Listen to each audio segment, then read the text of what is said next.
Kidney సమస్యలకు కారణం ఏంటి అంటే మనం ఆహారపు అలవాట్లు, జీవన విధానం ఎప్పుడైతే మారుతుందో క్రమేపీ దీర్ఘకాలికంగా సమస్యలు మొదలవుతాయి. వాటిలో ముఖ్యంగా గుండె, కిడ్నీస్, బ్రెయిన్, ఆ తర్వాత ఇతర అవయవాలకు పాకుతుంటాయి.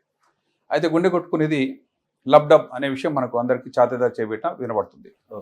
స్టెథోస్కోప్ పెట్టినా అందరికి తెలుసు, డాక్టర్స్ చూసేది. కానీ కిడ్నీస్ అనేవి చాలా సైలెంట్గా అనుక్షణం పుట్టుక నుంచి కూడా మన చివరి క్షణం వరకు మనతో పనిచేస్తూనే ఉంటాయి.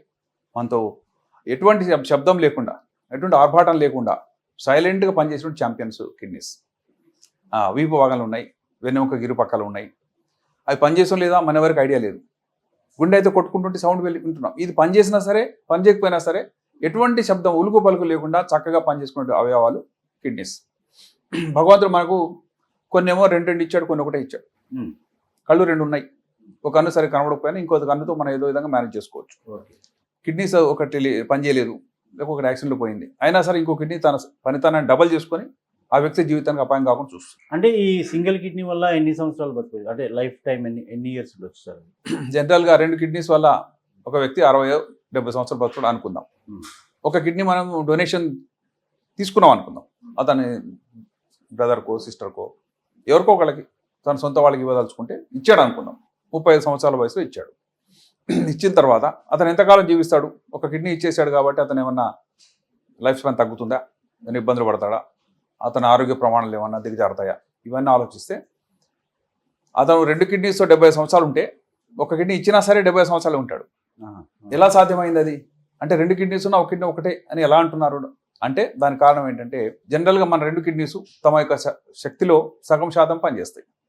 లెఫ్ట్ కిడ్నీ 50% పనిచేసుకుంటుంది, రైట్ కిడ్నీ 50% పనిచేస్తుంది. రెండింటి కంబైన్డ్ ఫంక్షన్ 100% ఉంటుంది. ఓకే, ఒక కిడ్నీ తీసేసాం అనుకుందాం, ఏ కారణం చేతనం తీసిన తర్వాత మిగిలిన కిడ్నీ తెలుస్తుంది తన యొక్క పార్ట్నర్ లేడు కాబట్టి తన పని కూడా ఉన్న కిడ్నీ చేయాలి. సో 50% పనిచేసిన, అప్పటి వరకు 50% పనిచేసిన ఆ కిడ్నీ తన సామర్థ్యాన్ని డబల్ చేసుకుంటుంది, అది 100% పనిచేస్తుంది. కాబట్టి మనకు తెలియదు ఈ ట్రాన్సిషన్ ఏంటి, అది మెల్లగా ఎప్పుడు తన శక్తిని పెంచుకుంది, ఎప్పుడు తన సైజుని పెంచుకుంది. నార్మల్ కిడ్నీ అయితే 13 నుంచి 13 సెంటీమీటర్లు ఇంటూ 5 సెంటీమీటర్లు ఇంటూ 4 సెంటీమీటర్లు డైమెన్షన్ అయితే ఒక కిడ్నీ తీసేస్తే మిగిలిపోయిన ఆ కిడ్నీ 18 సెంటీమీటర్లు ఇంటూ 7 సెంటీమీటర్లు ఇంటూ 5 సెంటీమీటర్లు అంటే తన వెయిట్ని కూడా డబల్ చేసుకోగలుగుతుంది. కాబట్టి ఆ సింగిల్ కిడ్నీ 2 కిడ్నీలు పనిచేస్తుంది. దాని ద్వారా జీవితంలో ఎటువంటి అపాయం లేకుండా ఆయుష్ తగ్గకుండా పనిచేస్తుంది. ఈ మూల సూత్రం వల్లనే కిడ్నీ ట్రాన్స్ప్లాంట్ సర్జరీ వన్నెక్కింది. ఎవరైనా సరే ఒక కిడ్నీ ఇచ్చేయండి అంటే అమ్మో నాకేమైపోతుందని భయపడతాం. అది కామన్. ఇప్పుడు ఏ వ్యక్తికైనా సర్జరీ అనేది ఒక దిగ్భ్రాంతి కలిగించిన విషయమే. సంతోషంగా చేయండి అని వాలంటీర్ చేసిన వాళ్ళు లేరు.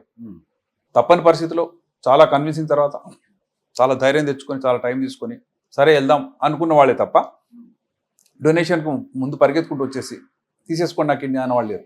ఎందుకంటే వాళ్ళని నచ్చ చెప్పడం, సైంటిఫిక్గా ఉన్నటువంటి ప్రిన్సిపల్స్ వాళ్ళకి అర్థం చేయించడం, అలా చేయించుకున్న వాళ్ళు జీవించి ఉన్న వాళ్ళని కొంతమంది చూపించడం, డొనేషన్ తర్వాత డోనర్ బాగానే ఉన్నారు, తీసుకున్న వాళ్ళు రెస్పాండ్ కూడా బాగానే ఉన్నారు, ఇంత మంచి రిజల్ట్స్ ఉంటున్నాయి, బ్లడ్ రిలేటివ్స్ మాత్రం ఇవ్వాలి కాబట్టి మీకే ఆ అవకాశం ఉంది, మిగతా వాళ్ళ దగ్గర కొనుక్కునే అవకాశం లేదు, కొనుక్కున్నటువంటి కిడ్నీ సరిగా పనిచేయవు అని మేము ఎన్నో పరిపరి విధాలుగా చెప్పి దానికి కావాల్సినటువంటి ఎవిడెన్స్ మేము చూపిస్తే మా పాత పేషెంట్ లిస్ట్ ఉంటుందండి.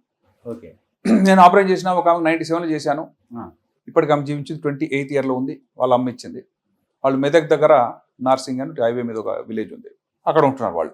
వాళ్ళకు హాస్పిటల్ ఉంది. ఆ అమ్మాయి ఫార్మసిస్ట్గా పనిచేస్తుంది. ఎవరైనా పేషెంట్స్ వచ్చి ఎలా ఉంటారని అడిగితే ఆమె అడ్రస్ ఇచ్చి ఫోన్ నెంబర్ ఇచ్చి పంపిస్తున్నాం. వాళ్ళు పోయి చూస్తున్నారండి. అట్లీ 1 hour 1.5 వెళ్ళిపోతాం అక్కడికి. అక్కడ పోయి చూసుకొని అమ్మాయి చాలా బాగా పనిచేస్తుంది, ఆమె బిడ్డను కన్నది, 2 బిడ్డలు ఉన్నారు, బిడ్డలు కూడా బాగున్నారు, బిడ్డల కిడ్నీస్ ఏం ప్రాబ్లమ్స్ లేవు, హస్బెండ్ బాగానే ఉన్నాడు, తల్లి కూడా బాగుంది, ఇంకెంతకాలం ఉంటుంది, ఇలాంటి క్వశ్చన్స్ అన్నీ వస్తాయి. అలా చేసినప్పుడు మాత్రమే మనం ఒక వ్యక్తిని కన్విన్స్ చేయగలం. డోనర్ అనే వ్యక్తికి జబ్బు లేదండి. జబ్బు లేనటువంటి వాడు డోనర్.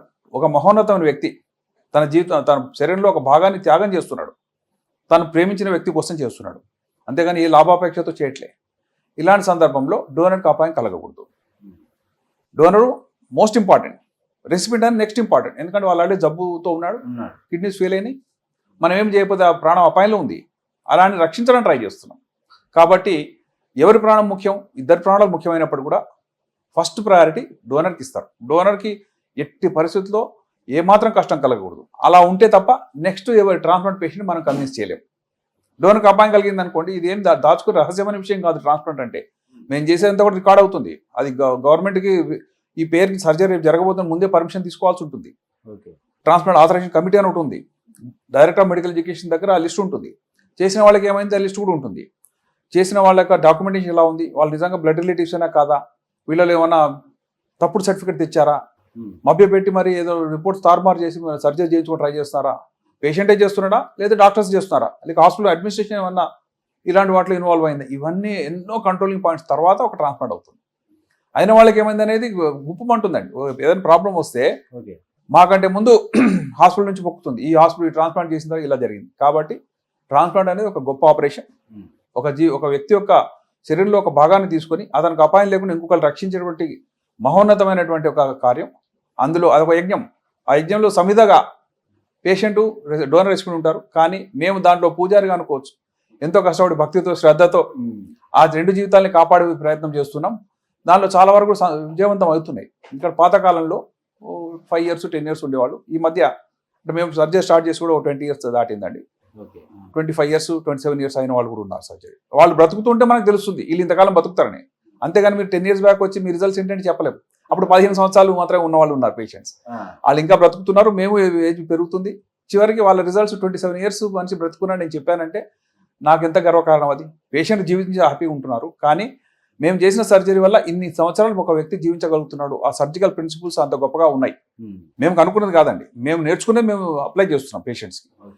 దాని ద్వారా ఇంత గొప్ప రిజల్ట్స్ వస్తున్నాయి. కాబట్టి ఆ ట్రాన్స్ప్లాంట్ అనేది ప్రపంచవ్యాప్తంగా ఉన్న వాటిలో అత్యంత గొప్ప సర్జరీ కింద, సాఫిస్టికేటెడ్ సర్జరీ కింద, దానిలో కొన్ని కొత్త మెరుగులు దిద్దుకుంటూ కావాల్సినటువంటి ఇమ్యూనోసప్రెషన్ కానీ డోసేజ్ ప్రోటోకాల్స్ కానీ మార్చుకుంటూ పేషెంట్లకు ఎట్టి పరిస్థితులు ఇబ్బంది లేకుండా వాళ్ళ జీవితం కొనసాగించే విధంగా చేస్తున్నాం. కాబట్టి 1906లో మొట్టమొదటి ట్రాన్స్ప్లాంట్ అయిందండి.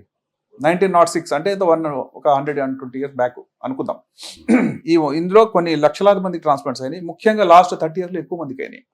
ఎందుకంటే ప్రోటోకాల్స్ అన్ని కూడా స్టాండర్డ్ అయినాయి. డోనర్స్ కూడా కొంతవరకు కాన్ఫిడెన్స్ పెంచుకున్నారు.